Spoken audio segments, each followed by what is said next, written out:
Even though Amon is now alive and a threat to the whole universe, Kerrigan decides to settle some scores before trying to stop him. So we head to Korhal to make Mengsk suffer for his crimes, even though Kerrigan never explains what these crimes are, or why it's more important to punish Mengsk than stop Amon. On her way to Korhal, Kerrigan contacts Valerian because she realizes that invading an entire planet will be bad for the people living on this planet. Valerian agrees to let her invade as long as she lands outside the city, because apparently Korhal only has one city. I'm guessing he means the capital Augustgrad, but there was no reason for him not to name it. While it's good for Valerian to evacuate this city before the invasion, to prevent civilian casualties, it would have been far better not to evade this city in the first place. Kerrigan then says that Valerian isn't like his father, but doesn't explain what this means because the writers have no idea what it's meant to mean. It might be a reference to how Mengsk had Kerrigan go to Tarsonis to attack the Protoss, so that the leaders of the Confederacy couldn't flee, but in the hidden mission Biting the Bullet, which was made canon by the books, Mengsk had the Sons of Korhal attack the Zerg on Antigua Prime, and saved as many colonists as they could. Also, it's unclear what Kerrigan will do if Mengsk evacuates with the civilians. Kerrigan then mentions to Zagara that Korhal's orbital defences will kill millions of Zerg, but it's unclear how she knows about this since she's in orbit around Korhal, and doesn't seem to have any devices capable of seeing to the surface of Korhal. These orbital defences also didn't seem to exist in Wings of Liberty. Kerrigan has Kalisa form a blockade to prevent Korhal getting reinforcements.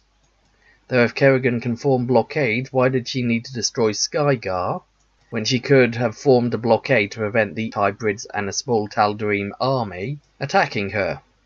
Finally, Kerrigan has Abatha make a weapon that can destroy the orbital defences, bile launchers. So at least she's now planning ahead. Mission 1. Planetfall. The mission starts with Kerrigan sending units down to Korhal to attack the orbital defences, rather than attacking them from space with millions of bile launchers, and letting Korhal's gravity carry the projectiles to the surface. Upon seeing that the Terrans are attacking the bile launchers, Kerrigan decides to go down personally, rather than attack a part of Korhal that isn't as well defended. Upon impact, Kerrigan's drop pod explodes and destroys a Terran base. Also, as only a fraction of the drop pods were expected to get through the orbital defences, Kerrigan was exceptionally lucky not to be killed going down to Korhal.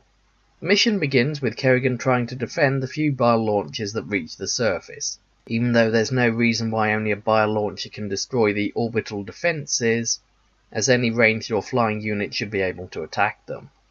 This mission would make sense if they were fighting on platforms above Korhal, and the bile launchers were the only things that could attack the surface of Korhal, but once Kerrigan gets to the surface of Korhal and can produce her own army, the orbital defences are already redundant.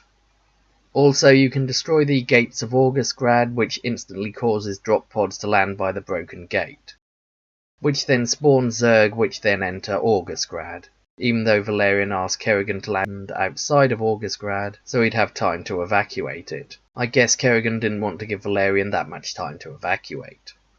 Once the final bile launcher lands, they start attacking the orbital defences, because the developers didn't want the player to be able to win by simply defending the first bile launcher and letting it destroy both of the orbital defences on this map. Once the orbital defences in this area are gone, Kerrigan decides to send her forces into Augustgrad and attack the palace. On the Leviathan, Kerrigan says that the Terrans have always used the Zerg's ionic connection against them, which is a reference to the Psi-emitters, which attract Zerg, and the Psi-Disruptors, which prevent Cerebrits communicating with Zerg. The hacker then reminds the audience that the primal Zerg don't have this connection, in order to foreshadow the next mission. Mission 2. Death from Above. The mission begins with Mengsk pointing out that Kerrigan's revenge has killed thousands, and Kerrigan blaming Mengsk for her actions. Mengsk then states that he's done great and terrible things to protect humanity, while Kerrigan can't provide any reasons to justify her actions. Once again, I have to wonder why Mengsk is meant to be the villain. Zagara then states that the outer lying broods are being destroyed, and Stukov somehow knows that it's a Psi-Destroyer, which is corrupting their hive mind, though we can't explain why it wasn't turned on during their invasion, as this would have prevented the orbital defences from being destroyed. Kerrigan then tells the hacker to gather his pack. The mission begins with Kerrigan sending some Mutalusks into the Psi-Destroyer and watching them get torn apart.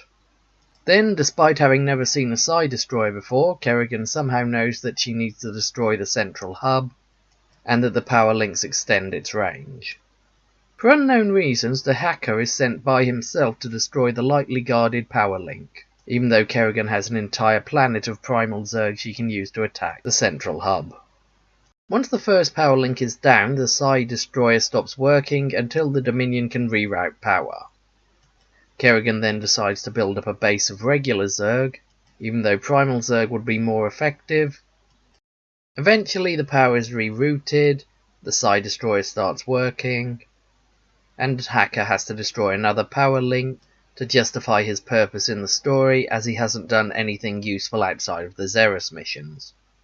Once the central hub is destroyed, the only Psi-Destroyer on Korhal is destroyed, and there are no less powerful versions or backups available. On Leviathan, the hacker says he collected much essence, but for unknown reasons hasn't mutated in any way. Kerrigan then says that shattering the power of Mengsk was impossible, even though the UED overthrew Mengsk in Brood Wars. The man who crowns himself emperor speaks to me of death. You have far outlived your reputation as citizen Mengsk. Captain, prepare to take the emperor into custody. And Raynor invaded Ostrogard and caused a rebellion throughout the Dominion in Wings of Liberty, which somehow had no effect on anything in Heart of the Swarm. Next, Kerrigan says that the Swarm will survive without her, even though in the Charm mission Fire in the Sky, she said that if she dies, the Swarm dies.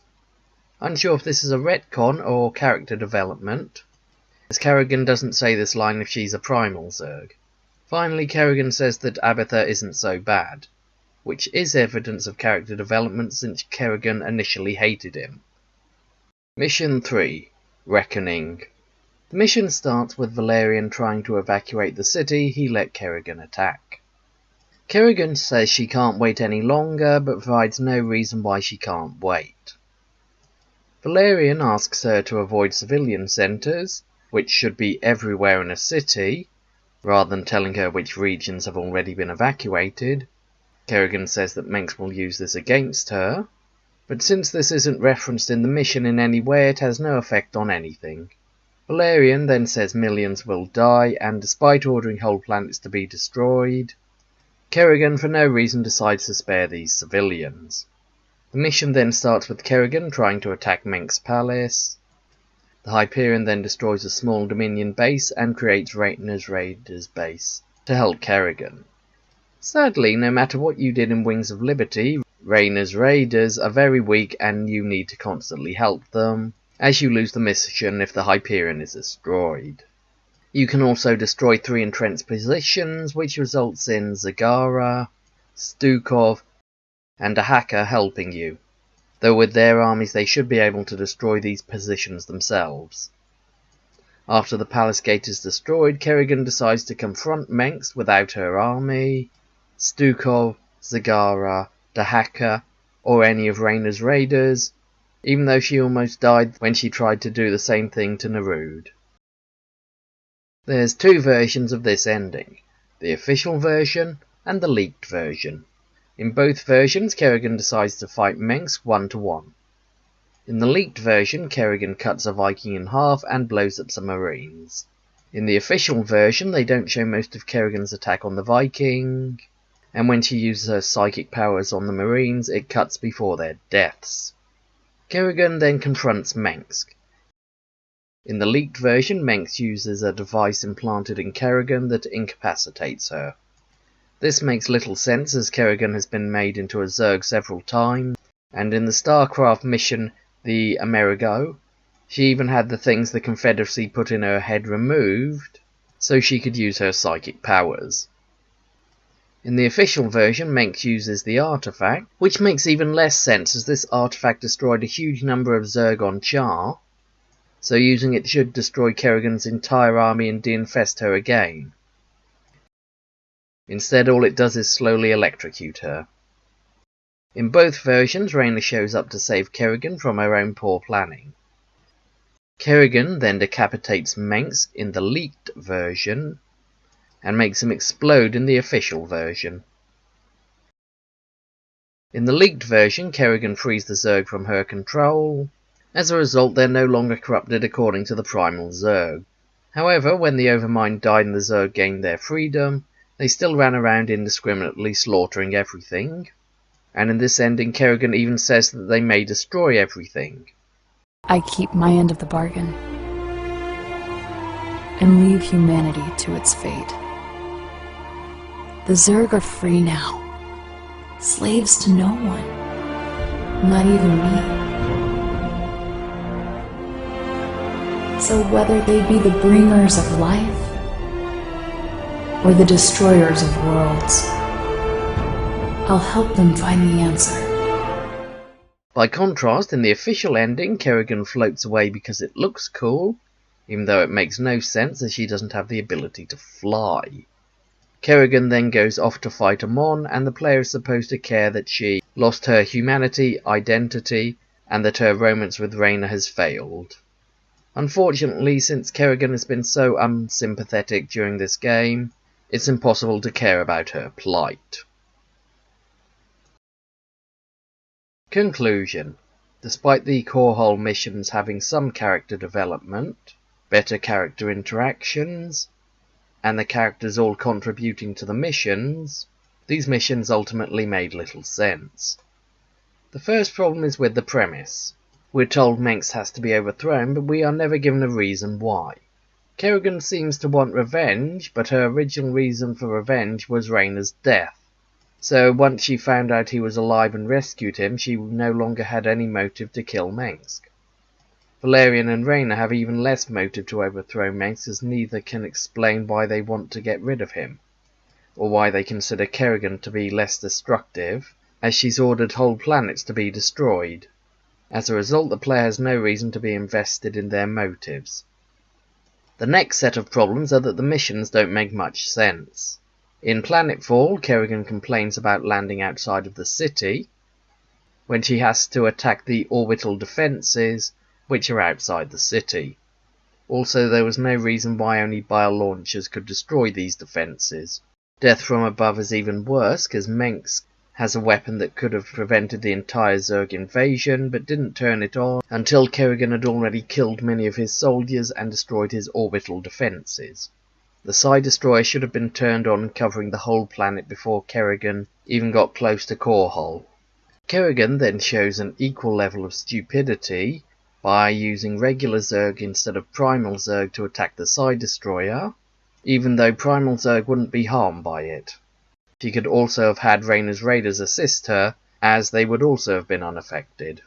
It seems odd that Mengsk only has one Psi-Destroyer in the whole Dominion, even though a similar weapon would have instantly won the war on Char, protected Skygar or any other important base from Zerg attacks, and having multiple on Korhal would have doomed Kerrigan's invasion. However, it's entirely possible that this Psi-Destroyer was a prototype, and Mengsk hadn't had enough time to build more. So it's more like bad writing than a plot contrivance. This mission most reminds me of the Brood Wars mission Reign of Fire, where Kerrigan can't directly attack the Psi-Disruptor because it prevents her controlling Zerg throughout the universe. However, in this mission, Kerrigan allies with Reyna and Mengsk so that Reyna will destroy the power source for the Psi-Disruptor to disable it, since it doesn't affect Terrans. Mengsk will use his Psi-emitters to let Kerrigan control some nearby feral Zerg, and Kerrigan will use these Zerg to destroy the Psi-Disruptor. Though that mission was better since the UED had the sense to use the Psi-Disruptor as much as possible, and Kerrigan made sure the power supply was completely destroyed before trying to build up a base. I can't help but think that Death from Above would be better as the first Korhal mission, since having to destroy the Psi-Destroyer gave Kerrigan a very good reason not to attack Augustgrad as soon as she landed on Korhal. In the Reckoning, Mengsk should have used the artifact immediately, as it can destroy a huge number of Zerg while it's charging, and eradicate all Zerg in a massive area after half an hour of charging. Mengsk's plan to defeat Kerrigan also made little sense, since in both versions Mengsk's plan would instantly fail if Kerrigan brought any Zerg with her, or sent her Zerg army to kill him while watching from a safe distance. Mengsk chose to torture Kerrigan instead of killing her instantly, even though Kerrigan could have summoned hundreds of Zerg to attack him and save her. Even if Mengsk succeeded in killing Kerrigan, he would still have to deal with the giant Zerg army that has just destroyed his army and is currently surrounding his palace. And even if Mengsk killed Kerrigan and destroyed all the Zerg with the artifact, he'd still have to defeat Rayna's raiders, who would likely storm his palace as soon as the Zerg were vaporized. The final problem is that the player is meant to care about Kerrigan's plight when she willingly gave up her humanity and identity for power. Her romance with Rayna was almost non-existent, and she doesn't do anything to make herself sympathetic. In conclusion, while these missions lack the retcons of Xeris and Skygar, and the plot contrivances of Chaldea and Char, they're still plagued with bad writing, mainly in the form of the characters acting stupidly because acting logically would destroy the whole plot. Also, the ending is dull since it relies on the player caring about a romance that was almost completely absent from the entire game, and for a character that killed billions for no real reason.